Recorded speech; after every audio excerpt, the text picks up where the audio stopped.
அனைவருக்கும் தினம் ஒரு தகவல் சார்பாக இனிய வணக்கங்கள். இன்றைக்கி நம்ம பார்க்க போகிற பதிவு நாளை வந்திருக்கக்கூடிய சக்தி வாய்ந்த தை மாதத்துடைய தேய்பிறை அஷ்டமி. பொதுவாக தை மாதத்துடைய தேய்பிறை அஷ்டமியை நம்ம தேவாஷ்டமி அப்படின்னு சொல்லுவோங்க.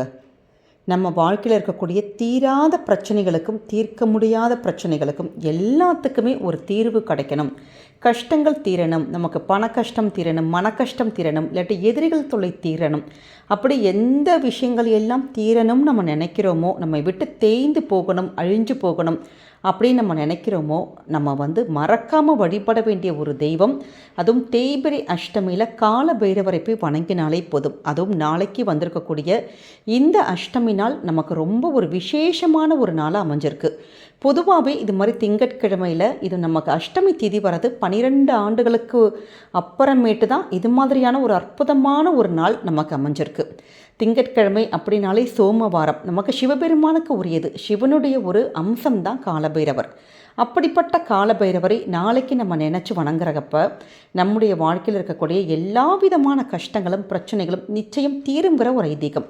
அப்படிப்பட்ட சக்தி வாய்ந்த நாளை தினம் நம்ம செய்ய வேண்டிய சில எளிமையான வழிபாட்டு முறைகள் தான் இந்த பதிவில் பார்க்க போகிறோம்.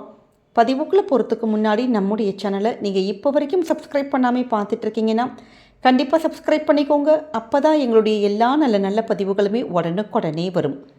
பக்கத்தில் இருக்கக்கூடிய பெல் பட்டனை மறக்காமல் கிளிக் பண்ணிக்கோங்க. இப்போ பதிவை பார்க்கலாம்.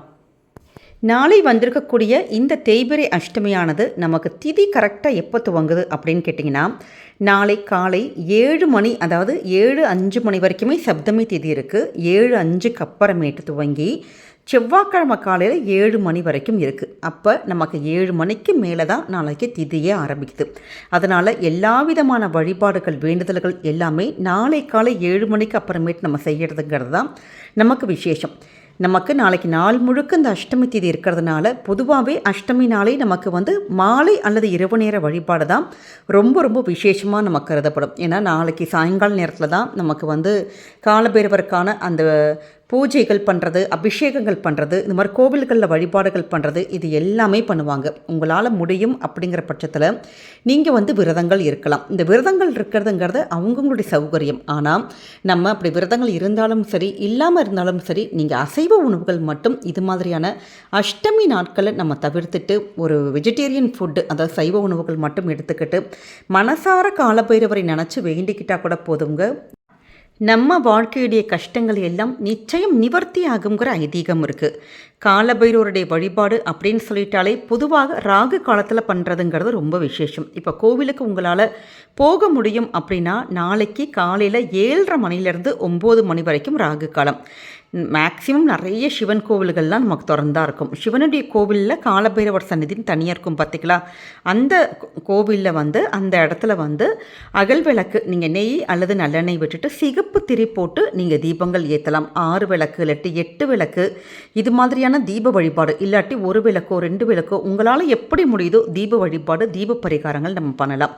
இல்லாட்டி காலை நேரம் நமக்கு ஒத்து வரல அப்படிங்கிறவங்க மாலை அல்லது ராத்திரி நேரத்தில் போயிட்டு நீங்கள் சுவாமிக்கு இது மாதிரி தீபங்கள் ஏற்றிட்டு உங்கள் பேரில் ஒரு அர்ச்சனை இது மாதிரி பண்ணிவிட்டு அபிஷேகத்துக்கான பொருட்கள் இதெல்லாம் நம்ம கொடுத்துட்டு வர்றது ரொம்ப விசேஷம். ரொம்ப நாள் ஒரு பிரச்சனை நமக்கு அவசப்பட்டுக்கிட்டே இருக்கிறோம் அப்படிங்கிறவங்க இந்த தீப வழிபாடோடு சேர்த்து நம்ம தயிர் சாதம் சுவாமிக்கு நிவேதனமாக வச்சு அந்த தயிர் அந்த சாதத்தை அடுத்தவங்களுக்கு தானம் பண்ணுறதுங்கிறது எப்படிப்பட்ட தீராத பிரச்சனை தீர்க்குங்கிற ஒரு ஐதீகம். தயிர் சாதம்ங்கிறது நமக்கு பெரிய விஷயங்களோ ஒரு வேலைகளோ கிடையாது, ரொம்ப சிம்பிளான ஒர்க்கு தான். அதனால் நிச்சயமாக நாளைக்கு உங்களுக்கு ஒரு விஷயத்துக்கு பிரச்சனைகளுக்கு தீர்வு வேணும் அப்படின்னு நினைக்கிறவங்க தயிர் சாதத்தை நீங்கள் செஞ்சு கோவில்களுக்கு கொண்டு போய் கொடுத்துட்டு அங்கே இருக்க பக்தர்களுக்கு நீங்கள் பிரசாதமாக கொடுக்கலாம். இல்லை முடியாதவங்க நம்ம வீட்டிலே சுவாமிக்கு நிவேதனமாக தயிர் சாதத்தை வச்சுட்டு அக்கம் பக்கத்து உள்ளவங்களுக்கு யாருக்காச்சும் உங்களால் முடிஞ்சவங்களுக்கு இப்படி நம்ம தானம் கொடுக்கறதுங்கிறது ரொம்ப கூடுதலான விசேஷமாக இருக்குங்க. அதே மாதிரி நமக்கு பைரவருக்கு அப்படின்னு சொன்னாலே நிறைய எல்லா கோவில்களையுமே நமக்கு அபிஷேகம் பண்ணுவாங்க.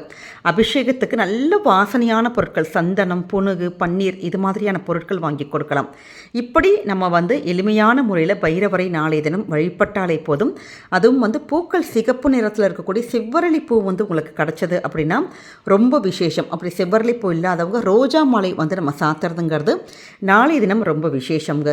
அதனால் நாளைக்கு வந்திருக்கக்கூடிய இந்த அற்புதமான ஒரு நாளை நம்ம யாருமே தவற விடக்கூடாது.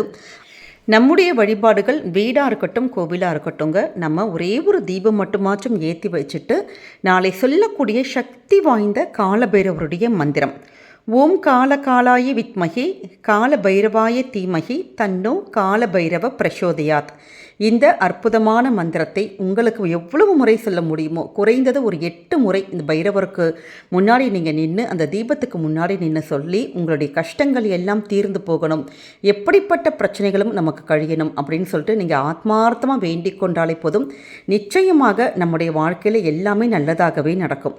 அடுத்ததாக நம்ம காலபைரவருடைய நீங்கள் கோவிலுக்கு போகிறீங்கன்னா நீங்கள் அந்த கோவிலில் வச்சு ஒரே ஒரு எலுமிச்சம்பழம் மட்டும் போகிறப்ப வாங்கிட்டு அந்த எலுமிச்சம்பழத்தை அந்த பைரவருடைய காலடியில் வச்சு நம்ம ஒரு பூஜை பண்ணிவிட்டு நம்ம வீட்டில் கொண்டு நம்ம வச்சுக்கிட்டோன்னா நமக்கு வந்து தரித்திரம், பீடை, கண் திருஷ்டி, தோஷம், ஏதாவது எதிர்மறையான விஷயங்கள் என்ன நெகட்டிவ்ஸ் இருந்தாலும் எல்லா எதிர்மறை வினைகளும் நிச்சயம் நமக்கு வந்து தீருங்கிற ஒரு ஐதீகம் இருக்குது. அந்த எலுமிச்சம்பழம் கொஞ்சம் லைட்டாக காயிற மாதிரி இருக்குது, இல்லை கெட்டு போகிற மாதிரி இருக்குன்னா நீங்கள் அதை கால்படாத இடத்துல நீங்கள் தூக்கி போட்டுட்டு ஒவ்வொரு தடவையும் இப்படி கோவிலுக்கு போகிறப்ப இந்த மாதிரி அஷ்டமி நாட்களில் பைரவருடைய காலடியில் வச்சு ஒரு எலுமிச்சம்பழத்தை நீங்கள் வேண்டிட்டு நம்ம வீட்டில் கொண்டு வந்து வைக்கலாம். ஏன்னா இது ரொம்ப ரொம்ப சக்தி வாய்ந்த பரிகாரமாக நமக்கு கருதப்படுது.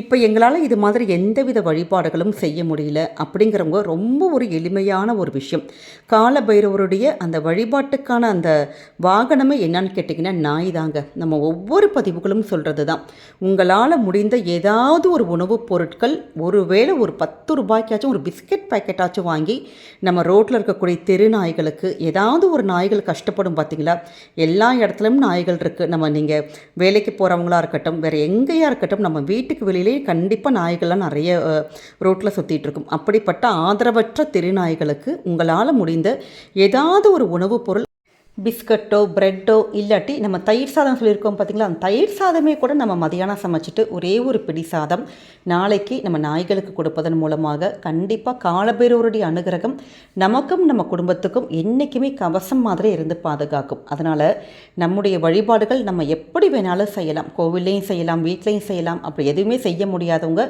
இப்படி நாய்களுக்கு, இல்லாட்டி நாயே எங்கள் தெருவில் இல்லாட்டி கூட ஏதாச்சும் ஒரு உயிருக்கு வந்து நீங்கள் கொஞ்சம் உணவுப் பொருட்கள் நீங்கள் தானம் கொடுத்து பாருங்கள். கண்டிப்பாக நம்ம செய்யக்கூடிய எல்லா விதமான வழிபாடுகளும் நம்ம குடும்பத்துக்கு நல்லபடியான ஒரு உயர்வு தாங்க நிச்சயமாக கொண்டு வந்து கொடுக்கும். அதனால் நாளைக்கு வந்திருக்கக்கூடிய சக்தி வாய்ந்த இந்த ஒரு நாளை யாருமே தவறவிடாதீங்க. காலபைரவருடைய அருள் உங்களுக்கும் உங்கள் குடும்பத்துக்கும் என்றைக்குமே இருந்து பாதுகாக்கும். நம்முடைய இந்த பதிவானது நிச்சயம் உங்கள் எல்லாருக்கும் பிடிச்சிருக்கும்னு நினைக்கிறோம்.